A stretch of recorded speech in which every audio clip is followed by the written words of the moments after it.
ওই কুটিহীন নীলাকাশ ভুবন মাঝে তুমি কুদরতি ইশারায় রেখেছো এই শ্যামল পৃথিবীর চিত্রখানি তুমি নিপুণ তোমার হাতে এঁকেছো। ওগো আল্লাহ শুকর তোমার আমাকে যে মুসলিম করেছো। ওগো আল্লাহ শুকর তোমার আমাকে যে মুমিন করেছো। কথা বলেন ঠিক কিনা? এই পৃথিবীর হালের যিনি মালিকও তিনি, সুবহানাল্লাহ। এখন এই পৃথিবী আল্লাহ রাব্বুল আলামিন পরিচালনা করার জন্য তার প্রতিনিধি প্রেরণ করবেন। কেন? পৃথিবীটাকে পরিচালনা করার জন্য একজন মূল পরিচালক আছেন, তিনি হচ্ছেন লা ইলাহা ইল্লাল্লাহ। কিন্তু আল্লাহ রাব্বুল আলামিন এই পৃথিবীর রন্ধ্রে রন্ধ্রে তার এই সৃষ্টি জগৎকে সাজাবার জন্য প্রতিনিধি প্রেরণ করছেন। এটা কেমন? যদি বাংলাদেশের সরকার ব্যবস্থাপনার দিকে তাকান, বাংলাদেশ যিনি পরিচালনা করেন তিনি হলেন গণপ্রজাতন্ত্রী বাংলাদেশ সরকারের মাননীয় প্রধানমন্ত্রী। তিনি ঢাকায় এক জায়গায় বসেন, কিন্তু গোটা বাংলাদেশকে তিনি পরিচালনা করেন। তিনি কি চট্টগ্রামে এসে এই চট্টগ্রামের খবর তিনি রাখেন? না। চট্টগ্রামের খবর রাখার জন্য তিনি মন্ত্রী নিযুক্ত করেছেন, তিনি ডিসি নিযুক্ত করেছেন, তিনি এসপি নিযুক্ত করেছেন, তিনি বিভিন্ন স্টেজে স্টেজে পর্যায়ে পর্যায়ে তার প্রতিনিধি নিযুক্ত করেছেন।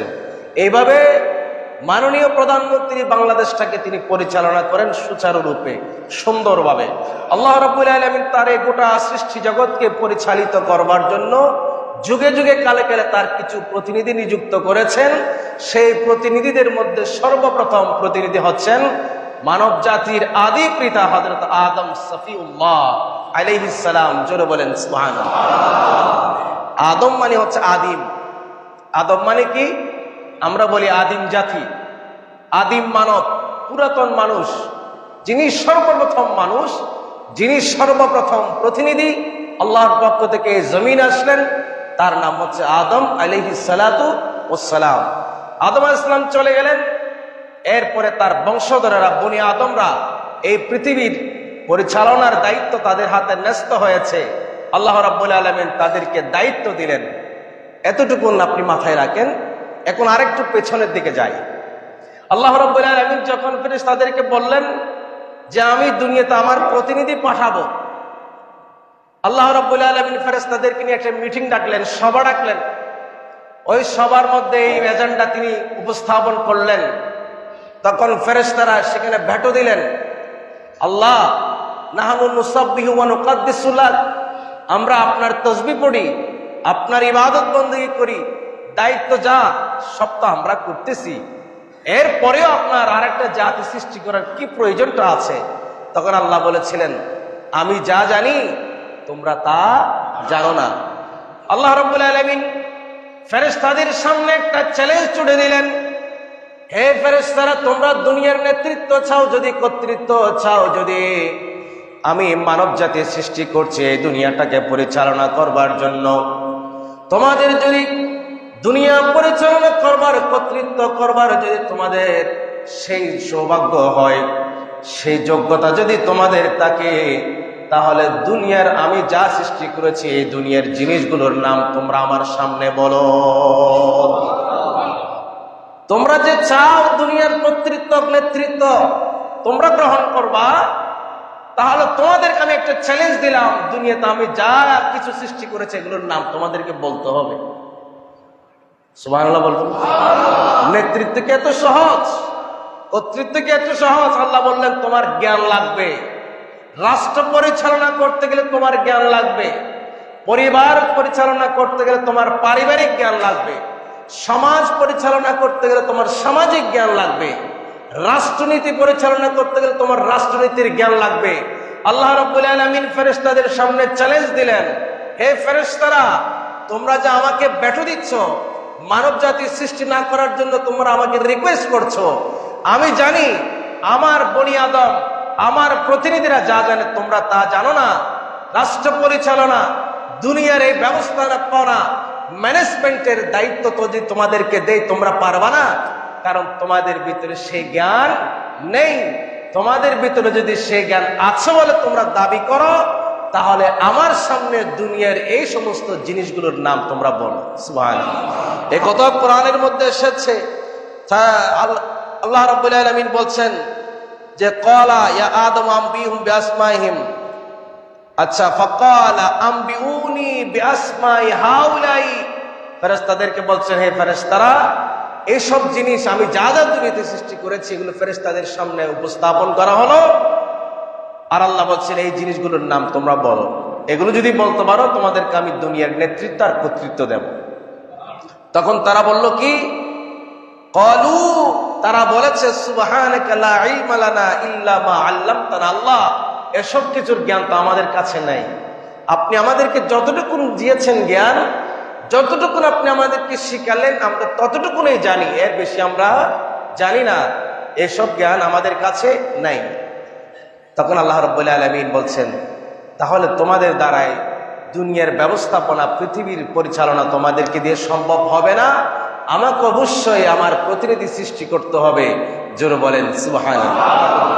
আল্লাহ রাব্বুল আলামিন তখন ওইসব জিনিসগুলোর নাম হযরত আদম সফিউল্লাহকে শিক্ষা দিয়ে দিলেন।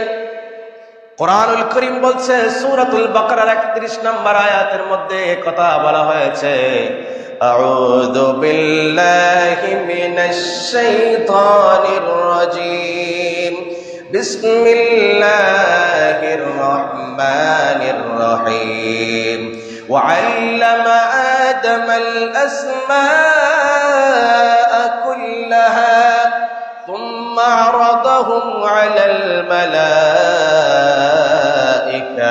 ফাকালা আনবিউনি বিআসমাই হাউলাই ইন কুনতুম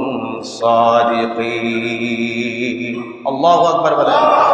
আল্লাহ রাব্বুল আলামিন তার নবী হযরত আদম আলাইহিস সালাতু ওয়াস সালামকে সব কিছুর নাম শিখিয়ে দিলেন। মুফাসসিরিন ইকরাম বলছেন কি কি নাম এখানে আছে, আসমানি জগতে যা কিছু আছে, জমিনের ভিতরে যা কিছু আছে, জমিনের নিচে যা কিছু আছে, এই গোটা সৃষ্টি জগতের মধ্যে যা কিছু আছে, সব কিছুর নাম আল্লাহ রাব্বুল আলামিন একটা একটা একটা একটা করে হযরত আদম আলাইহিস সালাতু ওয়াস সালামকে শিখিয়ে দিলেন। সুম্মা রাদাহুম আলাল মালাইকা, ওই সব জিনিসগুলো ফেরেশতাদের সামনে আবার পেশ করা হলো। ফাকালা আনবিউনি বিআসমাই হাউলাই, আল্লাহ বলছেন ও ফেরেশতারা তোমরা তো আমাকে ভেটো দিয়েছিলে আদম সৃষ্টি করার ব্যাপারে, আমার আদম তো সব কিছু জানে, তার ভিতরে সব কিছুর জ্ঞান আছে। এখন তোমরা যদি তার চেয়ে শ্রেষ্ঠ হও তাহলে এই সব কিছুর নাম আমার সামনে বলো। ফাকালা আনবিউনি বিআসমাই হাউলাই, তখন তারা বলেছিল ইন কুনতুম সাদিকিন, যদি তোমাদের দাবিতে তোমরা সত্যবাদী হয়ে থাকো, তোমরা যদি আদম থেকে শ্রেষ্ঠ মনে করো নিজেকে, যদি তোমরা এই সব কিছুর নাম জেনে থাকো, তাহলে এই সব কিছুর জিনিসের নাম আমার সামনে তোমরা পেশ করো, বলে দাও। তখন তারা বলেছিল লা ক্বালু সুবহানাকা লা ইলমা লানা, ও আল্লাহ আপনি কত বড় মহান, আপনি কত পবিত্র, আপনি যা কিছু আমাদেরকে শিক্ষা দিয়েছেন এগুলো ছাড়া আমাদের আর কোনো জ্ঞান নাই। ইন্নাকা আনতাল আলিমুল হাকিম, আর ফেরেশতারা ঘোষণা দিয়েছে হে আল্লাহ আপনি মহাজ্ঞানী, আপনি মহাপণ্ডিত, আপনি মহাপ্রজ্ঞাময়, আপনার জ্ঞানের চেয়ে তার কোনো বেশি জ্ঞান নাই। আপনি আমাদেরকে যতটুকুন শিক্ষা দিলেন আমরা ততটুকুন জ্ঞানের মালিক হতে পেরেছি, এর বেশি কিছু আমরা আর যেতে পারছি না।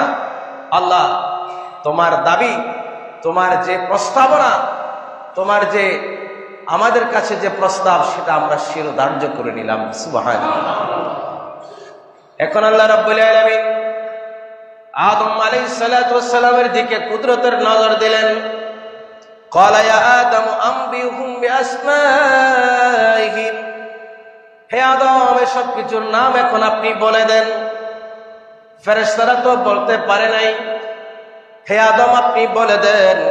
ফালাম্মা আনবাহুম বিআসমাইহিম, যখন আদম আলাইহিস সালাতু ওয়াস সালাম সব জিনিসের নামগুলো একটা একটা করে ফেরেশতাদের সামনে ঘোষণা করে দিলেন, আদম আলাইহিস সালাতু ওয়াস সালামের শ্রেষ্ঠত্ব প্রমাণ হয়ে গেল। কার শ্রেষ্ঠত্ব প্রমাণ হয়ে গেছে? আর একটু জোরে বলেন না কার? আল্লাহু আকবার। আমাদেরকে ফেরেশতাদের উপরে মর্যাদা দিয়ে দিয়েছেন। সেদিনেই মহান রব্বুল আলামিন আদম আলাইহিস সালাতু ওয়াস সালামকে সব কিছুর জ্ঞান শিক্ষা দিয়ে ফেরেশতাদের উপরে আদমের মর্যাদাকে তিনি সমুন্নত করে দিয়েছেন। ক্বালা আলাম আকুল লাকুম ইন্নী আ'লামু গায়বাস সামাওয়াতি ওয়াল আরদ। আল্লাহ রাব্বুল আলামিন ইরশাদ করছেন, আমি কি তোমাদেরকে বলি নাই? ফেরেশতাদেরকে বলছেন, আমি যা জানি তোমরা তা জানো না। দেখো, আমার আদম যদি এত কিছু জানে, তাহলে আমি কত কিছু জানি। ইন্নী আ'লামু গায়বাস সামাওয়াতি ওয়াল আরদ, নিশ্চয় আমি আসমানের মধ্যে অদৃশ্য যা আছে সবকিছু আমি জানি, জমিনের মধ্যে অদৃশ্য যা কিছু আছে সবকিছু আমি জানি। তার প্রমাণ হযরত আদম আলাইহিস সালাতু ওয়াস সালামের জ্ঞান প্রমাণ করে দিয়েছে। সুবহানাল্লাহ। আমি যাকে শিক্ষা দিয়েছি, আদম যদি এত কিছুর নাম জানে, তাহলে আমি কি কত কিছু জানি, আমি আরো কত বেশি জানি। সুবহানাল্লাহ, সুবহানাল্লাহ। আল্লাহর জ্ঞানের কোন সীমা, পরিসীমা, আয়তক্ষেত্র, পরিধি, কোনো সীমা নাই। আল্লাহ রাব্বুল আলামিন এত বেশি জ্ঞানের মালিক। আর আল্লাহ যাকে শিক্ষা দেন আর আল্লাহ যাকে কুদরতের জ্ঞান দান করেন, তাকে আল্লাহ রাব্বুল আলামিন জ্ঞানের ভান্ডার দিয়েছেন। আরো জোরে বলেন না সুবহানাল্লাহ। ওয়া আ'লামু মা তুবদুনা ওয়া মা কুনতুম তাকতুমুন। আমার আল্লাহ বলছেন, শুধু আসমানে যা গোপন আছে তা জানি, এমনটি নয়। জমিনে যা লুকায়িত আছে তা জানি, এমনটি নয়। ও ফেরেশতারা, ও বান্দারা, তোমরা অন্তরে যে কথাগুলো লুকিয়ে রাখো সেগুলো আমি জানি, আর যেগুলো প্রকাশ করো সেগুলো আমি জানি। সুবহানাল্লাহ। ওয়া মা ইয়াখফা আলাল্লাহি মিন শাইইন ফিল আরদি ওয়ালা ফিস সামা। আল্লাহর জন্য জমিনে যা কিছু আছে, আসমানে যা কিছু আছে, কোনো কিছুই গোপন নয়। আমরা সবাই আল্লাহর সামনে হাজির, আল্লাহ আমাদের সামনে হাজির। আল্লাহ আমাদেরকে দেখছেন, আমাদের চোখ নাই বলে আমরা আল্লাহকে দেখতে পাচ্ছি না, অথচ আমরা আল্লাহর সামনে হাজির, আল্লাহ আমাদের সামনে হাজির। সুবহানাল্লাহ। নাহনু আকরাবু ইলাইহি মিন হাবলিল ওয়ারিদ। আল্লাহ তাআলা আমাদের গর্দানে যে শাহীরগ আছে, শাহীরগের চাইতে অনেক বেশি কাছে আল্লাহ তাআলা আমাদের সবকিছু পর্যবেক্ষণ করছেন, অবজার্ভ করছেন এবং মনিটর করছেন। সুবহানাল্লাহ। এরপর আল্লাহ রাব্বুল আলামিন ফেরেশতাদেরকে নির্দেশ দিলেন, ওয়াইদ কুলনা লিল মালাইকাতি ইসজুদু। হে ফেরেশতারা, আদমকে তোমরা সিজদা করো, আদমকে তোমরা সিজদা করো। ফাসাজাদু, সবাই আদমকে সিজদা করেছে, ইল্লা ইবলিস, একজন মাত্র বাকি ছিল, তার নাম ছিল ইবলিস। তিনি ছিলেন মুআল্লিমুল মালাইকা, তিনি ফেরেশতাদের সর্দার ছিলেন, ফেরেশতাদের নেতা ছিলেন। তিনি বলছেন, খালাকতাহু মিন তুরাব, খালাকতাহু ওয়ালা খালাকতানি মিন নার, খালাকতাহু মিন তিন ওয়া খালাকতানি মিন নার। তিনি বলেছিলেন, ও আল্লাহ, আমাকে আগুন দিয়ে সৃষ্টি করা হয়েছে, আদমকে মাটি দিয়ে সৃষ্টি করা হয়েছে। আগুনের বৈশিষ্ট্য উপরের দিকে যাওয়া, মাটির বৈশিষ্ট্য নিচের দিকে যাওয়া। বিজ্ঞানী নিউটন আবিষ্কার করেছিলেন যে জমিনের মধ্যে একটা মাধ্যাকর্ষণ শক্তি আছে। আপনি একটি মাটির দলা, মাটির একটা খণ্ড আপনি যতই উপরের দিকে ছুড়েন না কেন, একটা সময় সেই মাটি আবারও জমিনের দিকে ফিরে আসবে। এটা হচ্ছে জমিন, মাটির মাধ্যাকর্ষণ শক্তি। আর আগুনের বৈশিষ্ট্য হলো উপরের দিকে যাওয়া। হযরতে আদম আলাইহিস সালাম মাটি থেকে সৃষ্টি, আর ইবলিস বলছে আমি আগুন থেকে সৃষ্টি, আমার বৈশিষ্ট্য উপরের দিকে। আদম মাটির সৃষ্টি, মাটির বৈশিষ্ট্য নিচের দিকে। আমি কেন আদমকে সিজদা করব? আমি আদমের উপরে, আদমকে সিজদা করা আমার পক্ষে সম্ভব নয়। আদম আলাইহিস সালাতু ওয়াস সালামের তাজিম, তাকরীম, সম্মান, স্ট্যাটাসকে ইবলিস সেদিন অস্বীকার করেছিল, ডিনাই করেছিল, রিফিউজ করেছিল। আল্লাহ বলছেন, ও ইবলিস, তুমি 1000 বছর ইবাদত করেছো, পৃথিবীর এমন কোনো জায়গা নাই, এমন কোনো মহল্লা নাই, এমন কোনো ভূমি নাই যেখানে তুমি ইবলিসের সিজদা পড়ো নাই। কিন্তু একটি আমলের কারণে আজকে তোমার সব আমল বরবাদ হয়ে যাচ্ছে। সেটা হচ্ছে তুমি আল্লাহর আইন অমান্য করেছো। আল্লাহ তোমাকে যে নির্দেশ দিয়েছে সিজদা করার জন্য, সেই সিজদা তুমি দিচ্ছ না, এবং আমার নবী হযরত আদম আলাইহিস সালাতু ওয়াস সালামের প্রতি তুমি বেয়াদবি, গোস্তাখি, তুমি অশ্রদ্ধা প্রদর্শন করছো, বৃদ্ধাঙ্গুলি প্রদর্শন করছো। দুটি কারণে আজকে আমি তোমাকে মলউন ঘোষণা করে দিলাম, তোমার জীবনের সব আমল নষ্ট করে দিলাম, বরবাদ করে দিলাম। ও ইবলিস, তুমি মুআল্লিমুল মালায়েকা হলেও, ফেরেশতাদের সরদার হলেও, আজ থেকে আমি তোমাকে জান্নাত থেকে বের করে দিলাম।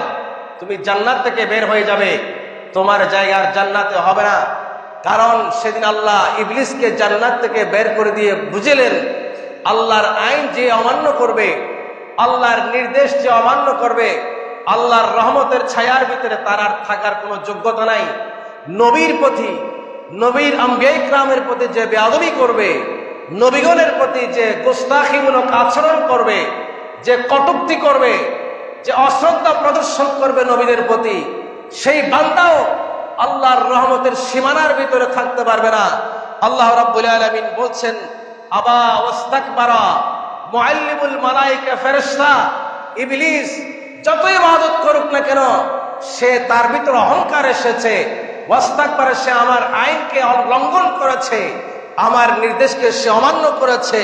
ওয়া কানা মিনাল কাফিরিন, আর সে কাফির হয়ে গেছে, সে অবিশ্বাসী হয়ে গেছে, সে অস্বীকারী হয়ে গেছে। আমার আল্লাহ সেদিন জান্নাত থেকে ইবলিসকে বের করে দিয়ে আর তাকে বলে দেওয়া হয়েছে, তুমি আজকে থেকে বিতাড়িত, আজকে থেকে তুমি মলউন। জোরে বলেন না নাউযুবিল্লাহ। সম্মানিত হাজিরিন, এই হলো কোরআনুল কারীমের সূরা বাকারার 31, 32, 33 নম্বর আয়াতের মূল কথা। এখন আসুন এই আয়াতের ভিতরে আমাদের জন্য শিক্ষা কি। হযরত আদম সফিউল্লাহকে আল্লাহ তাআলা পৃথিবীতে তার খলিফা নিযুক্ত করলেন। তার ভিতরে যোগ্যতা ছিল না, আল্লাহ যোগ্যতা দিলেন। সেই যোগ্যতা কি? তাকে ইলমে ইলাহি দান করলেন, ঐশী জ্ঞান দান করলেন, কুদরতের জ্ঞান দান করলেন, ইলমে দ্বীন দান করলেন। আল্লাহর পক্ষ থেকে যে জ্ঞান আসে, আল্লাহর পক্ষ থেকে যে জ্ঞান, ওই জ্ঞান যার ভিতরে আসে তাকে বলা হয় ইলমে দ্বীন, তাকে বলা হয় ইলমে লাদুনি, তাকে বলা হয় ইলমে আতাই, তাকে বলা হয় ইলমে হিজরি। আল্লাহ রাব্বুল আলামিন হযরত আদম সফিউল্লাহকে তার প্রতিনিধি মনোনয়ন করেছেন এই জন্য, কারণ তার ভিতরে দ্বীনের জ্ঞান ছিল, তার ভিতরে মারিফতের জ্ঞান ছিল, তার ভিতরে শরীয়তের জ্ঞান ছিল, তার ভিতরে তরিকতের জ্ঞান ছিল, সর্বোপরি তার ভিতরে ঐশী জ্ঞান, আল্লাহ প্রদত্ত জ্ঞান তার ভিতরে আল্লাহ রাব্বুল আলামিন দান করেছেন। ওই জ্ঞান হযরত আদম আলাইহিস সালাম অর্জন করার কারণে তার মর্যাদা ফেরেশতাদের উপরে চলে গিয়েছে। শুধু তাই নয়, আল্লাহ রাব্বুল আলামিন বলছেন, আদম, এইবার দুনিয়ার নেতৃত্ব, গোটা পৃথিবীর ম্যানেজমেন্টের দায়িত্ব, পরিচালনার দায়িত্ব আমি আপনার হাতে ন্যস্ত করে দিয়েছি। আপনি দুনিয়ার জমিনে গিয়ে আপনার সর্বপ্রথম চাষবাস করবেন, মানুষের রিজকের বন্দোবস্ত করবেন। জোরে বলেন না সুবহানাল্লাহ। হযরত আদম সফিউল্লাহ যখন জান্নাত থেকে আসলেন, তখন তিনি 10টা জিনিস নিয়ে এসেছিলেন। সে 10টা জিনিসের মধ্যে একটা জিনিস ছিল গাছ, দেবদারু গাছ, যে গাছের কোনো ক্ষয় নাই, লয় নাই, যে গাছ মরে না, বেটেও হয় না, লম্বাও হয় না। আপনি দেখবেন বিভিন্ন দৃষ্টিনন্দন এরিয়াতে ওই দেবদারু গাছগুলো রোপণ করা হয়। ওই দেবদারু গাছটি হযরত আদম সফিউল্লাহ জান্নাত থেকে নিয়ে দুনিয়াতে এসেছে। সম্মানিত হাজিরিন, কি বুঝলেন? যার ভিতরে ইলমে দ্বীন আছে, নেতৃত্ব তার হাতে থাকবে। যার ভিতরে কোরআনের জ্ঞান আছে, নেতৃত্ব তার হাতে। যার ভিতরে শরীয়তের জ্ঞান আছে, নেতৃত্ব তার কাছেই থাকবে। যার ভিতরে তরিকতের জ্ঞান আছে, নেতৃত্ব তার হাতেই থাকবে। মসজিদের পরিচালনা তার হাতে থাকবে। মুতাওয়াল্লি তিনিই হবেন যার কাছে কোরআনের জ্ঞান আছে, যিনি হাফেজে কোরআন, যিনি আলেমে দ্বীন, যার ভিতরে শরীয়তের জ্ঞান আছে, তরিকতের জ্ঞান আছে, মারিফতের জ্ঞান আছে, হাদিসের জ্ঞান আছে। ঐশী জ্ঞান যিনি অর্জন করতে পেরেছেন, আল্লাহ রাব্বুল আলামিন যাকে এই নিয়ামত দান করেছেন, তিনি হবেন মসজিদের মুতাওয়াল্লি। কথা বলেন ঠিক কিনা? আমাদেরকে কে শিক্ষা দিয়েছেন? আল্লাহ তাআলা শিক্ষা দিয়েছেন। আদম সফিউল্লাহকে ইলমে দ্বীন দান করে এক গোটা পৃথিবীর নেতৃত্ব, খেলাফত তার হাতে ন্যস্ত করে দিয়েছেন। আল্লাহু আকবার। সম্মানিত হাজিরিন, আল্লাহর প্যারা হাবিব সাল্লাল্লাহু আলাইহি সাল্লাম ইরশাদ করছেন, এখানে ইলমে দ্বীনের গুরুত্ব বুঝিয়ে দিয়েছেন। মহান রব্বে কায়নাত আমাদেরকে এই কোরআনুল কারীমের আয়াতের মধ্য দিয়ে ইলমে দ্বীন শিক্ষা দিলেন। সে কারণে আমরা দেখি সুনান ইবনে মাজাহ শরীফের মধ্যে একটা হাদিস এসেছে, হযরতে আবু যর গিফারি রাদিয়াল্লাহু তাআলা হাদিস বর্ণনা করছেন, ক্বালা লি, আবু যর গিফারি বলছেন আমার রাসূল আমাকে নসিহত পেশ করেছেন। আল্লাহু আকবার, সাহাবীকে রাসূল নসিহত পেশ করেছেন। আমাদেরকে কেউ উপদেশ দিলে রাগ লাগে, খারাপ লাগে, আমরা বলি আমি কম বুঝি। সাহাবীরা বলতেন ইয়া রাসূলুল্লাহ আমাকে একটু নসিহত করুন, ইয়া রাসূলুল্লাহ আমি কিভাবে ভালো মানুষ হব, আমি কিভাবে জান্নাতি হব, আমি কিভাবে আল্লাহওয়ালা হব, আমি কিভাবে আল্লাহর প্রিয় বান্দা হব, জীবনটা কিভাবে চালাবো, কোন পথে গেলে আমার জীবনটা সুন্দর হবে, ফুলেল জীবন হবে, সুবাসিত জীবন হবে। রাসূল আপনি আমাকে একটু নসিহত পেশ করুন।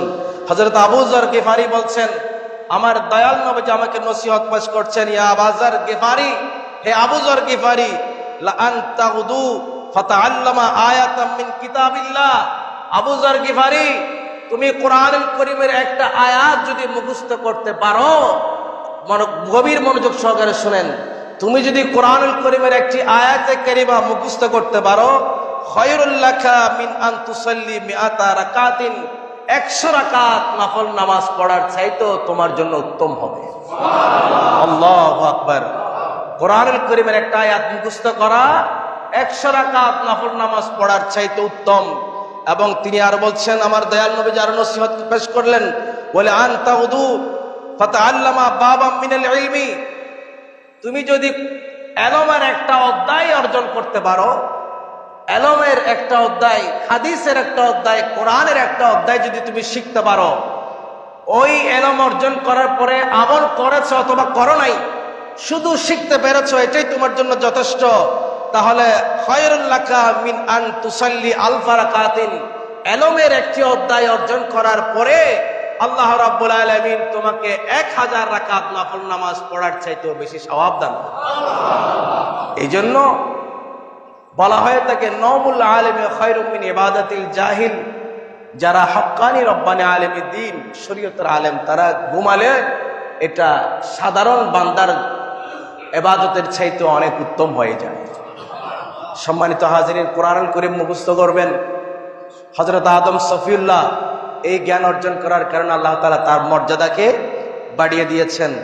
এখন আসুন, আল্লাহ তাআলা ইরশাদ করছেন আমি আদম সফিউল্লাহকে সবকিছুর জ্ঞান দান করেছি। ওয়া আল্লামা আদামাল আসমা কুল্লাহা, সবকিছুর নাম আমি আদম সফিউল্লাহকে শিখিয়ে দিলাম। আদম সফিউল্লাহর মর্যাদা বেশি নাকি আমার আর আপনার নবীর মর্যাদা বেশি? একটু বলেন। আপনাদের সন্দেহ হয়? আপনারা বলতে এত কষ্ট হয় কেন? আমার আর আপনার নবীকে যদি সৃষ্টি করা না হতো, আদম আলাইহিস সালাতু ওয়াস সালামকে সৃষ্টি করা হতো না। দয়াল নবীজি বলছেন কুনতু নবিয়্যান ওয়া আদামু বাইনাল মাই ওয়াত তিন, আদম আলাইহিস সালাম যখন মাটি এবং পানির সাথে গড়াগড়ি কাটছিল আমি তখন থেকে নবী ছিলাম। সভাপতি আসবেন কখন? আগে না পরে? পরে আসবে। সৃষ্টি আগে কিন্তু পরে। কেমন? খিলকতের দিক থেকে, সৃষ্টির দিক থেকে আমার নবী আগে, প্রেরণের দিক থেকে আমার নবী পরে। কারণ প্রধান অতিথি আসবেন, সভাপতি আসবেন পরে, প্রধানমন্ত্রী আসবেন পরে, অন্যান্য নেতা নেত্রী মন্ত্রীরা এমপিরা আগে এসে মাঠ প্রস্তুত করবে, প্রধানমন্ত্রী এসে 5-10 মিনিটের একটা ভাষণ দিয়ে চলে যাবেন। আর আমার দয়াল নবীজির হায়াত কম, তিনি এসেছিলেন মাত্র 63 বছরের জন্য। আদম সফিউল্লাহকে হায়াত দেওয়া হয়েছিল 1000 বছর, হযরত নূহ আলাইহিস সালামকে হায়াত দেওয়া হয়েছিল 900 বছর, এভাবে করে অন্যান্য নবীদেরকে 500, 300, 200 বছর হায়াত দেওয়া হয়েছে।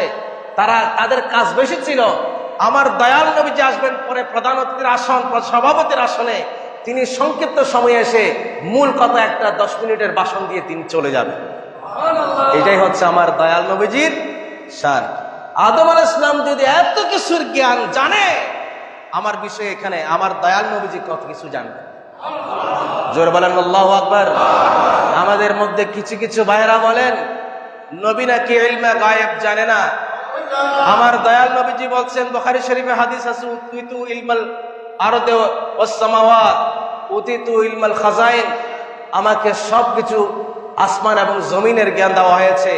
উতিতু ইলমাল আউয়ালিন ওয়াল আখিরিন, তিনটা হাদিস বলেছি। আমার দয়াল নবী বলছেন আমাকে আগে এবং পরে সবকিছুর জ্ঞান দেওয়া হয়েছে। উতিতু খাজাইনুল আরদ, আমাকে জমিনের খাজানা আমাকে দেওয়া হয়েছে, জমিনের ভান্ডার, গুপ্ত ভান্ডার আল্লাহ তাআলা আমাকে দিয়েছে। আদম আলাইহিস সালাম যদি এত কিছুর নাম জানে, যিনি আদমের সর্দার, মুসার সর্দার, ইব্রাহিম খলিলুল্লাহর সর্দার, ঈসা রূহুল্লাহর যিনি সর্দার, তিনি কত বেশি জানবেন। আল্লাহু আকবার বলেন। আমার রাসূল বলছেন আমার জ্ঞানের কোনো সীমা আল্লাহ তাআলা আমাকে দিয়েছে। আল্লাহ তাআলা আমাকে, আর নবীর কাছ থেকে যিনি পেয়েছেন মাওলা আলী শের হুদা, সেই আলী রাদিয়াল্লাহু তাআলা আনহুর ব্যাপারে বলেছেন আনা মদিনাতুল ইলমি, আমি নবী জ্ঞানের শহর, ও আলিয়ুম বাবুহা, আর আলী হচ্ছেন ওই শহরের দরজা। এবং অন্য হাদিসের মধ্যে আমার নবী বলছেন আনা দারুল হিকমা, আমি জ্ঞানের ঘর, আর ওই ঘরের দরজা হচ্ছে আমার আলী রাদিয়াল্লাহু। তা আমার নবী থেকে পেয়ে যদি তিনি এত কিছুর মালিক হন, আমার দয়াল নবীজি কত কিছুর মালিক হবেন। আল্লাহ তাআলা আমার নবীকে এত বেশি জ্ঞান দিয়েছেন। আমার রাসূল বলছেন আমি সামনে যা দেখি আমি পেছনেও তা দেখি। আমার পেছনে আমার যে মুসল্লি 1000 রাকাত পড়ে হোক, সে কিভাবে নামাজ পড়ছে সেই নামাজের চিত্র আমি রাসূল দেখি। জোরে বলেন না সুবহানাল্লাহ। আমরা তো ডাকেও দেখি না, পাশেও দেখি না, ডানেও দেখি না, বামেও দেখি না, কিন্তু আমার রাসূল পেছনে যতটুকু দেখেন, সামনে ততটুকু, উপরে যতটুকু দেখেন, নিচে ততটুকু দেখেন। দিয়েছেন কে? যে আল্লাহ আদম আলাইহিস সালামকে এত কিছুর জ্ঞান দান করেছেন, ওই আল্লাহ আমার দয়াল নবীকে এগুলোকে সব শিক্ষা দিলেন। জোরে বলেন সুবহানাল্লাহ। সম্মানিত হাজিরিন, আরেকটা শিক্ষা আমাদের জন্য মনে রাখবেন শিক্ষাগুলো। কয়টা শিক্ষা বললাম? এখন 2টা শিক্ষার কথা বলেছি, শুধু শুনলেই হবে না, এখান থেকে শিক্ষা নিতে হবে, ইবরত হাসিল করতে হবে। আল্লাহ তাআলা কোরআন কারীমে বলছেন তারাই হচ্ছে বড় বুদ্ধিমান যারা কোরআনের ওয়াজ শুনে সেখান থেকে শিক্ষা গ্রহণ করতে পারে। ইবলিস ইবাদতের কোনো অভাব ছিল না, কিন্তু 2টা কারণে ইবলিস আজকে কিয়ামত পর্যন্ত সে মলউন থাকবে। সে কি থাকবে? মলউন। সে থাকবে অবিসম্পাদিত, যার উপর আল্লাহ লানত দিয়েছেন সে থাকবে আল্লাহর রহমত থেকে বিতাড়িত। 2টা কারণ। একটা কারণ হচ্ছে আল্লাহর নির্দেশ মানে নাই।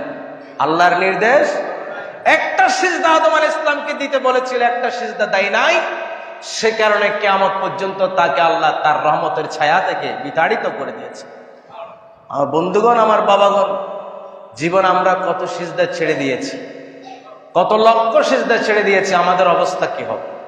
আল্লাহ তাআলা আমাদেরকে কত বেশি দয়া করেছেন, এখনো পর্যন্ত রহমত দিয়ে যাচ্ছেন, এখনো পর্যন্ত আমাদের জন্য আলো বাতাস দিয়ে যাচ্ছেন, এখনো পর্যন্ত রিজিক দিয়ে যাচ্ছেন, এখনো পর্যন্ত অক্সিজেন দিয়ে যাচ্ছেন, এখনো পর্যন্ত আমার পরিবার, আমার জীবন সবকিছুকে আল্লাহ সুসংহত রেখেছেন, সব কিছুকে ব্যালেন্সের ভিতরে রেখেছেন। চিন্তা করে দেখেন, আদম আলাইহিস সালাতু ওয়াস সালামকে একটা সিজদা দিতে বলেছিল আল্লাহ, একটা সিজদা না দেওয়ার কারণে ইবলিসের 12টা বেজে গিয়েছে, জীবন তছনছ হয়ে গিয়েছে, লক্ষ লক্ষ বছরের ইবাদত নষ্ট হয়ে গিয়েছে। সেখানে আরেকটা বিষয় সম্পৃক্ত ছিল, সেটা হচ্ছে নবীর ইজ্জত রক্ষা না করার কারণে আল্লাহ তাআলা বলেছেন আমার নির্দেশ অমান্য করেছ, পাশাপাশি আমার নবী হযরত আদম সফিউল্লাহর প্রতি তুমি ইজ্জত প্রদর্শন করো নাই, সম্মান দেখাও নাই। আমার ইবাদত না করার কারণে হয়তো আমি তোমাকে মাফ করে দিতাম ক্ষমা চাইলে, কিন্তু যখন তুমি আমার নবীর সাথে বেয়াদবি করেছো, আমার বন্ধুর সাথে তুমি বেয়াদবি করেছো, আমি তোমাকে আর ক্ষমা করতে চাই না। কিয়ামত পর্যন্ত তুমি থাকবে বিতাড়িত, কিয়ামত পর্যন্ত তুমি থাকবে বেয়াদব হিসেবে স্বীকৃত, কিয়ামত পর্যন্ত তুমি আমার রহমতের ছায়া থেকে দূরে থাকবে। সম্মানিত হাজরিন, লক্ষ লক্ষ সিজদা যার আমলনামায় ছিল, যিনি ফেরেশতাদের সর্দার, তার যদি এই অবস্থা হয় নবীর সাথে বেয়াদবি করার কারণে, আমি আপনি জীবনে কয়টা সিজদা দিতে পেরেছি? আমার আপনার অবস্থান কোথায়? আর আমরা প্রতি মুহূর্তে দয়াল নবীজির সামনে বেয়াদবি করছি। আমরা বলি যে হযরত ইব্রাহিম খলিলুল্লাহ মিথ্যা কথা বলেছেন, নাউজুবিল্লাহ। আমাদের ভিতরে এক শ্রেণীর মুসলমান আছে, তারা এই কথাও বলে যে নবীরা দোষগুণে মানুষ, নাউজুবিল্লাহ বলেন। আমার দয়াল নবীজি তিনি আমার মতো গুনাহ করেছেন, জোরে বলেন না নাউজুবিল্লাহ। এই জন্য আল্লাহ বলেছেন ওয়াস্তাগফির, আপনি ক্ষমা প্রার্থনা করুন। নাউজুবিল্লাহ বলেন। আল্লাহ রাব্বুল আলামিন বলেছেন আমার নবীগণ নিষ্পাপ, আমার নবীদের কোনো গুনাহ ছিল না। এরপরে আল্লাহ নবীকে ক্ষমা চাইতে বলেছেন, নিজের গুনার জন্য নয়। আল্লাহ বলে দিয়েছেন হাবিব আপনার উম্মতের গুনাহগুলো আপনি মাপ চান, আপনি মাপ চাইলে আমি আপনার উম্মতকে মাফ করে দেব। ওয়াস্তাগফির আছে না সূরা নাসরের মধ্যে, ইযা জা নাসরুল্লাহি ওয়াল ফাত ওয়া রাআইতান নাসা ইয়াদখুলুনা ফি দীনিল্লাহি আফওয়াজা ফাসাব্বিহ বিহামদি রাব্বিকা ওয়াস্তাগফির। হাবিব আপনি তাসবিহ পড়ুন, জিকির করুন, ইস্তেগফার করুন। ইস্তেগফার নবীর গুনাহের জন্য নয়, ইস্তেগফার আমাদের মতো গুনাহগার উম্মতদের জন্য। সম্মানিত হাজিরিন, আল্লাহর নির্দেশ মেনে চলবো, রসুলের প্রতি সম্মান রাখবো। সর্বোচ্চ সম্মান আমার আল্লাহর পরে আমার রসুলের প্রতি। কথা বলেন ঠিক কিনা? যদি এই সম্মান যদি আপনি বজায় রাখতে না পারেন, কাজে কারবারে আমলে কথাবার্তায় চলনে বলনে যদি দয়াল নবীজি সমস্ত নবীদের শানে যদি কোনো বেয়াদবি হয়, সারা জীবনের আমল এক নিমিষে আল্লাহ তাআলা ধ্বংস করে দিবেন। আল্লাহ তাআলা কোরআনুল কারীমের সূরা হুজরাতের মধ্যে কথাই বলে দিয়েছেন, ইন্নাল্লাযীনা আমানু ইয়া আইয়ুহাল্লাযীনা আমানু লা তারফাউ আসওয়াতাকুম ফাওকা সাওতিন নবী। হে নবী, হে ঈমানদাররা, নবীর আওয়াজের উপর তোমরা আওয়াজকে বুলন্দ করবে না। যদি তোমরা বুলন্দ করো আন তাহবাতা আমালুকুম, তোমাদের আমল ধ্বংস হয়ে যাবে। ওয়া আনতুম লা তাশউরুন, তোমরা বুঝতেই পারবে না। ইউ ক্যান্ট অ্যাপ্রিহেন্ড, তোমরা ইউ ক্যান্ট রিয়ালাইজ, অনুধাবন করতে পারবে না। সুতরাং নবীর দরবারে আসলে, মসজিদে আসলে আমরা আদব রক্ষা করে চলবো। যখন দয়াল নবীর দরুদ শরীফ হয়, সালাতু সালাম হয়, আমরা আদবের সাথে নবীর শানে দরুদ সালাম পাঠ করব। নবীকে আপনি তাজিম করবেন, নবী তো আপনার কাছে নেই, আপনিও নবীর সামনে নেই, আপনি দেখতে পাচ্ছেন না। কিন্তু নবীকে তাজিম করার যে মাধ্যমগুলো আছে, নামাজে যখন আপনি আসসালামু আলাইকা আইয়ুহান নবী বলবেন, তখন আপনি মনে মনে দৃঢ় একটা বিশ্বাস রাখবেন আমি নবীকে দেখেই সালাম দিচ্ছি। এটাই হচ্ছে আদব। আপনি যখন ইয়া নবী সালাম আলাইকা বলবেন, তখন আপনি অত্যন্ত বিনয়ের সাথে সালাম দিবেন, আদবের সাথে সালাম দিবেন। এটাই হচ্ছে আমার দয়াল নবীজির প্রতি সম্মান। এভাবে যদি আপনি সম্মান রাখতে পারেন, আপনার আমল কাজে আসবে। নতুবা আপনার সারা জীবনের আমল, লাখো সিজদা, তসবিহ তাহলিল, শতবার হজ, কোনো কাজে কোরআন করিম সাক্ষী। আল্লাহ তাআলা আমাদেরকে বোঝার তৌফিক দান করুন। সম্মানিত হাজিরিন, আমাদের মসজিদের